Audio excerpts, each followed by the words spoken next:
नमस्कार।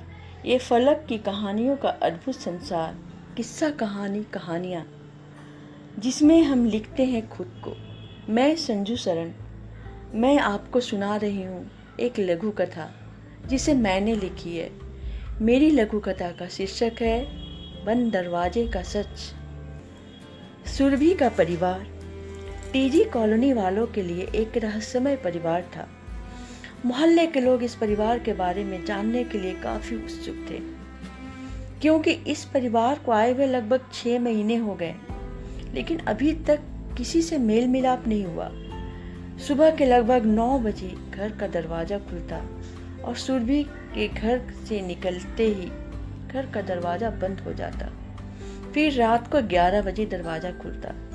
मोहल्ले के लोगों को सुरभि के प्रति अच्छी धारणा नहीं थी। कोई कहता, जवान लड़की है, कैसे इसके माता पिता देर से घर लौटने पर डांटते फटकारते नहीं। कोई कहता, लगता है कहीं ये धंधा वंदा करती है। खैर, इसके माता पिता को इसकी चिंता ही नहीं, तो हम अपना सिर क्यों खपाएं। पर हमें चिंता है अपनी बेटियों की, कि इस तरह के लोगों के रहने से हम लोग की बेटियों पे कुछ बुरा असर न पड़े। सुरभि के घर से निकलते ही मोहल्ले के मनचले गंदी फप्तियां कसते थे, और यहाँ तक कि दुकानदार भी ललचाई हुई नजरों से देखता था, मानो वो कोई नगर वधू हो।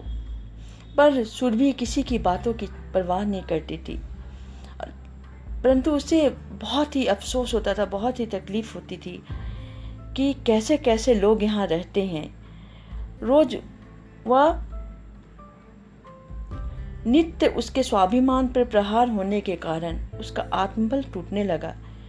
एक दिन जब वह सब्जी खरीद रही थी या सब्जी का मोल भाव कह रही थी, तो मोहल्ले की एक संभ्रांत महिला ने उस पर कटाक्ष किया। सुरभि का सब्र का बांध टूट चुका था।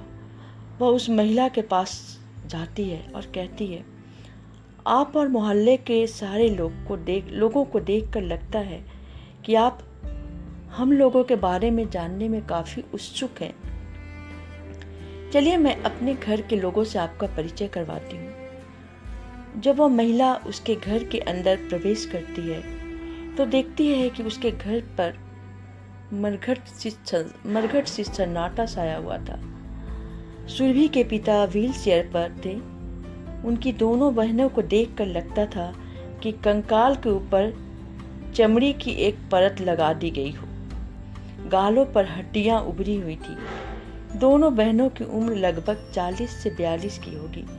संभ्रांत महिला को सुरभि का घर किसी भूत बंगले से कम नजर नहीं आ रहा था। तभी सुरभि की मम्मी चाय लेकर आती है। सुरभि कहती है, आंटी बैठिए, मैं अपने परिवार के लोगों से आपका परिचय करवाती हूँ।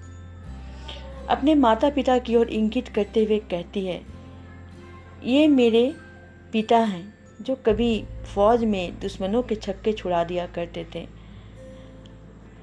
एक दुर्घटना की वजह से इनके पैर काट दिए गए। अब पैर कटते ही हम पर मुसीबतों का पहाड़ टूट पड़ा। मम्मी ने किसी तरह से हम सबों को पाला पोसा और बड़ा किया, पर पैसे के अभाव के कारण बहनों के हाथ पीले न हो सके। उस पर साधारण रूप रंग के कारण मेरी बहनों की डोली न उठ सकी। ये दोनों ने तो जिंदगी से हार मान ली, पर मैंने नहीं मानी। समाज में कैसे रहा जाता इसका गुण मैंने सीख लिया। सुबह 10 बजे से 5 बजे तक एक ऑफिस में काम करती हूँ और रात में लोगों का मनोरंजन करती हूँ। मनोरंजन शब्द सुनकर महिला चौंक पड़ती है। मैं एक बार में बार डांसर का काम करती हूँ। मैंने क्या कोई गलत काम किया है? कहिए, और कुछ जानना है हम लोगों के बारे में? व्यंग्यात्मक लहजे में सुरभि कहती है। महिला उस घर की हालात और सुरभि का प्रश्न करने का अंदाज पर स्तब्ध रह जाती है। बस ये लघु कथा इतनी ही। फिर मिलते हैं एक नई लघु कथा के साथ।